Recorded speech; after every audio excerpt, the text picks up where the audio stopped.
Hey guys, welcome back to a brand new video. I've got a very juicy one today because in this video, I'm going to be diving deep into how I make $40,000 predictably every single month and how I've been able to create an ecosystem for myself of financial vehicles that allow me to make that amount almost passively, predictably every single month. And look, you might have seen similar videos around YouTube, but the one thing that I see people lack is a lack of proof. I'm not saying they're not making that amount, but as a viewer, I want to see concrete examples. And that is why I'm going to be logging into my Stripe account, really show you guys a behind the scenes look into my numbers and how this past month of October, I made $40,175. And that $40,175 is cash collected and profit, so money in my bank account. If we factor in split payments, if we factor in performance-driven incentives and sources of income that I will talk about in just a second, it comes out to be around $55,000 a month. Now, why am I making this video? Because it's surely not to brag, and I also don't have a $1,000 or $2,000 course to sell you. I personally only do one-to-one mentorship on the side as a passion project with a very select few people. So why am I making this video? The true reason why I'm making this video is because if you had told me more than a year ago that I'd be making 40K per month, every single month predictably, I would not have believed you. Back then I was stuck in uni. I was doing the course that I absolutely hated, right? That I absolutely despised. I wanted to start a business. I wanted to impact people. I wanted to add value to businesses and really build something special with a team that I could call my own business, right? And that is why I'm making this video, to show you and to tell you that it's possible. It's not easy, but it's simple. And with the right guidance and the work ethic, as cheesy as it may sound, you too can do it. I am simply not smarter than you. So with that being said, let's get right into the video. The only thing that I ask from you is go ahead and smash the like button if you enjoyed this video. It really helps out a ton with the algorithm, the whole channel, and I'd really appreciate it. So with that being said, the first thing that I want to cover is the definition of passive income, because it's a word that I used in my title. It's not clickbait, right? But I feel like a lot of people get the definition completely wrong, completely ass backwards. And the reason why I say that is because the definition of passive income is not just sitting on a beach and then just seeing the money come through, right? Yes, you can get to that point, but before you get to that point, you need to do some upfront work. And the funny thing is, all these people that preach passive income and they say, hey, I want to build a business that, generates me passive income, they're never up for the initial work that needs to be put in to create a business that can run and sustain itself without you being in it every single minute and slaving away hours on end. So before we actually start, I wanted you to have that definition in mind, because I believe so many people get the definition of passive income just completely wrong. So in a nutshell, creating passive income comes down to creating systems, creating processes, creating a business that can sustain itself without our involvement every single day. With that being said, the first source of income, and by far the main source of income in the whole equation, is my social media marketing agency. And what we do is we take e-commerce brands that we truly believe in, that have an amazing product, that have an amazing team, and we go ahead and transform them into market leaders by scaling them to 7 and 8 figures. That is really the mission. So now let's get into the numbers. Here is my Stripe account, and you can see here that is Mogul C Media. That is the name of my agency.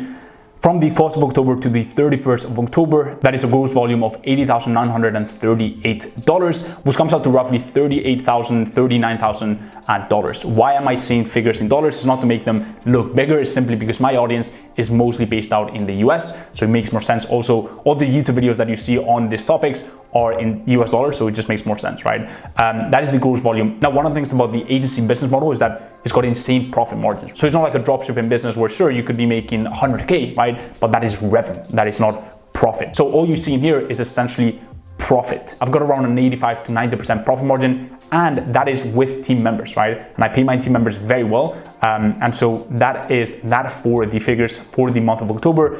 And here you can see, for example, the 21st of October, I had a day where I made more than $10,000. So that is that for my Stripe account, for my social media marketing agency. Stripe is obviously only one of the payment processors that I use for my business, and to process my earnings, around 10 to 15% is processed through PayPal, and direct bank transfers like this and this one. So that is that for my agency.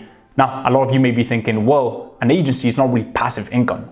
Like all the agencies that I know, or freelancers or contractors that do Facebook ads like we do for our clients, and we do a bit of Google ads as well, you're literally in the trenches every single day, right? Running ads for businesses and growing their business online, right? That is not passive income. You cannot be chilling at the beach, right? And have your clients be incredibly happy like our clients. And what I would say to that is two things. Number one is our pricing structure. So for all of the clients that we have in our agency, we have a performance-driven incentives. So even though we have our base retainers, for example, this one right here, right? That is a base retainer. On top of that, we charge a performance-driven incentive. What does that actually mean? Number one is that our value is not reflected on the hours that we put in, right? Because we could launch an incredibly successful campaign that makes over $1 million, right? And we take a good chunk of that. So that is the first passive income component. And the second thing is we can launch a campaign, right? And the lifetime value of that campaign could be hundreds of thousands of dollars over the long run. And for that amount of work that we put in this month, we're gonna see the fruits of that labor for the next few months. And that's gonna keep making our clients a lot of money, and we're obviously gonna be compensated for that every single month, right? Because we charge our base retainer plus the performance-driven incentive. So that is the pricing structure on how I make the agency model passive. And the second way I make it passive is by building systems, by building processes, by building automations, and by having an incredible A-team. For example, just before recording this video, I jumped on a client call. So it was my Google Ads expert and it was myself. And my Google Ads expert took the lead of the call. I barely even spoke, right? So I've created incredible systems, I've created incredible processes, and I've put incredible people into an ecosystem where they can thrive. Now, don't get me wrong, I love getting involved because I love building businesses online, and I love taking care of my team members, and I love taking care of my clients. But if I wanted to and it wasn't my choice, I could literally spend 3 to 4 hours on my agency and it would still work, sustain itself, and generate incredible results for our clients. That is not to say that at the very start of building my agency, before I had my A-team or my systems and processes, I battle tested a ton of concepts and put in 8-10 hours every single day building what I've built, right? But at this current point, since I put the upfront work, it works for me. So that is the main source of income, my social media marketing agency. Now onto the second one, which is my personal brand. There's a saying that I really resonate with, and that is money follows attention. And that is really the massive value of building a personal brand. Whatever niche you are, if you build attention around your personal brand and you can attract eyeballs to your personal brand, to your content, people are watching your videos, what you have to say around specific services, products, or a business model specifically, money will follow because you have attention on your personal brand. And not only brands will pay a lot of money for that, but individuals and business owners will pay a lot of money for your guidance, for your coaching, for your mentorship. However, and having spoken to hundreds of influencers at this point, it's actually pretty sad to see some influencers who have massive audiences, I'm talking 1, 2, even 5 million, right, across all their platforms, and they still don't know how to monetize that audience because they don't know how to add value in return for monetary gain, right? So it's really, really important to know how to actually structure your personal brand to make sure that you can optimize it, to make sure you keep generating value for people, and to make sure you can actually sustain yourself.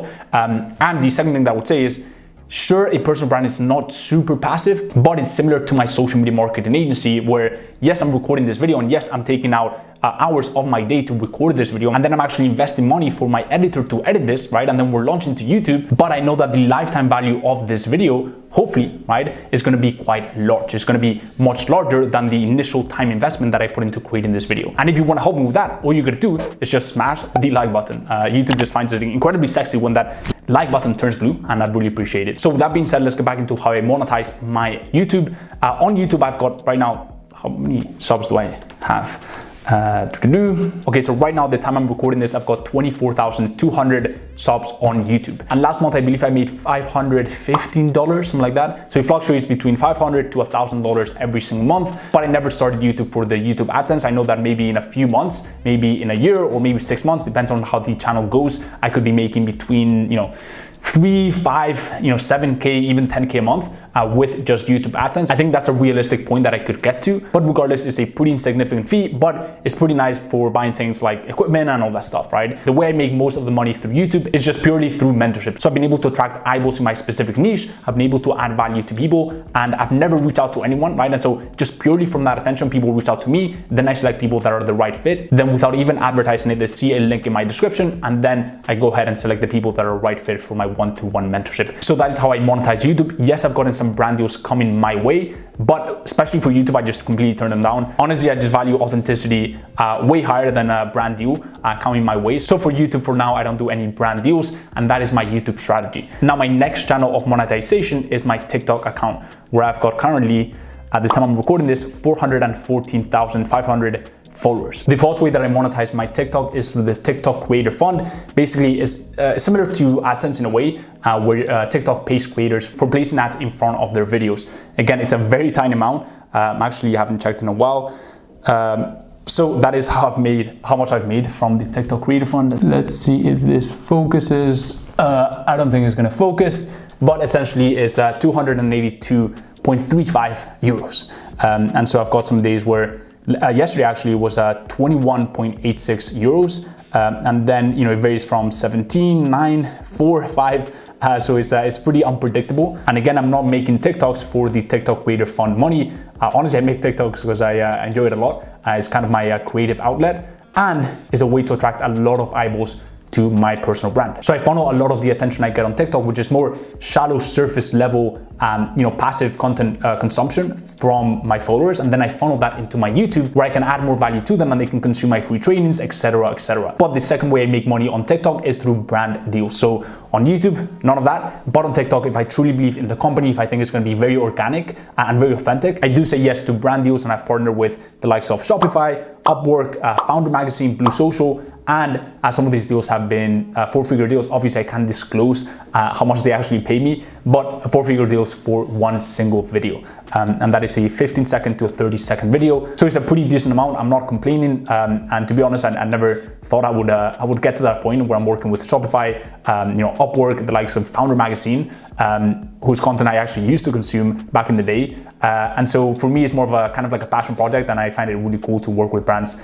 like those. So that's really why I do brand deals. Also, some of the brands that have come to me for a brand deal on TikTok, I've actually gotten them involved into my agency, and so it works out pretty nice. And as a final thing, the money that I make from the brand deals sustains my lifestyle. So it pays for my apartment, it pays for my groceries, it pays for my video editor as well, it pays for my bills, etc., etc. So that is that for my personal brand. That is the second way that I make my money. And the third way is investments. Now, before I get into this next and final financial vehicle, I just want to say that I disagree with most of the common advice when it comes to investing. A lot of people seem to be under the impression that you can just invest your way into becoming a millionaire, and that is completely false. They'll tell you that if you just invest, $100 a month every single day, then by the time you're, 70, you have, 5 million in your bank account. Number one, that does not factor for inflation, right? So those 5 million are not worth 5 million, right? They're probably worth like 500K or even $1 million. And the second thing is, what is the point of living a frugal, and that's probably not the right word, because I would say that I'm pretty frugal myself. I don't really like buying fancy clothes myself. You won't see me driving around a Lambo or whatever it is on my YouTube channel. But essentially, what's the point of living a life where you're not financially free, where you're still stressing about money until you get to 60, 70 years old, where you don't really have as much energy or time to enjoy the wealth you've created, right? So the aim is not just to become financially wealthy, but have abundance of time and energy. And so ideally, that's why it's important to become financially wealthy, or at least put the right foundations in place in your 20s. Obviously, your 30s is not a bad age either, but at least having the right foundations in your 20s. A really good book to read on this is The Millionaire Fast Lane. If you guys haven't checked it out, go ahead and read that book, because it will open your eyes to the fact that most of the financial advice that you hear out there from the biggest gurus in this space is completely backwards, right? If you actually want to live a life of financial freedom when you're young and doing your life, not just when you're 80 and in your deathbed, and sure, your compound interest has compounded enough that you are a millionaire in your bank account. And so with that being said, and in a nutshell, what I want you guys to take away from that point is that investments are not a wealth creator. They are a wealth amplifier, meaning build a business that generates enough income so you can actually amplify that with investments. Do not purely rely on investments to make you wealthy. A business that adds value to people at a massive scale and generates revenue predictably, that is what's going to be your wealth creator, right? Investments is only a wealth amplifier. With that being said, I keep a lot of my money just pure cash, because as an entrepreneur, having cash gives you an advantage. A lot of people think that there's no value in just having cash laying around. Well, there is, because you don't have it tied up to an asset, right? So I keep a lot of my money just pure cash. And if I do invest it, I invest it into high risk, high yield investments, like for example, Bitcoin. Next year, I think the housing market will crash, and then I will invest into real estate, especially once I get my income to 100K every single month predictably. So that is that for my income breakdown. I really hope you enjoyed this video. If you want to continue the conversation with me, you can go ahead and join my free Facebook Mastermind. It's an incredible community full of like-minded people looking to scale their business, level up in life, and it's honestly an incredible community. So if you want to join that, go ahead and check out the link in the description. If you're a good fit, we'll let you in. It's completely free, there's no strings attached, and I really hope to see you on my next video that I upload on personal finance, entrepreneurship, marketing, and a bunch of other really, really cool topics. If you want to see that next video, then I recommend you go ahead and sub to my channel and hit the little bell icon so you never miss an update. And as always, guys, hope everything is going well in your journey, and I will see you in the next one. Peace.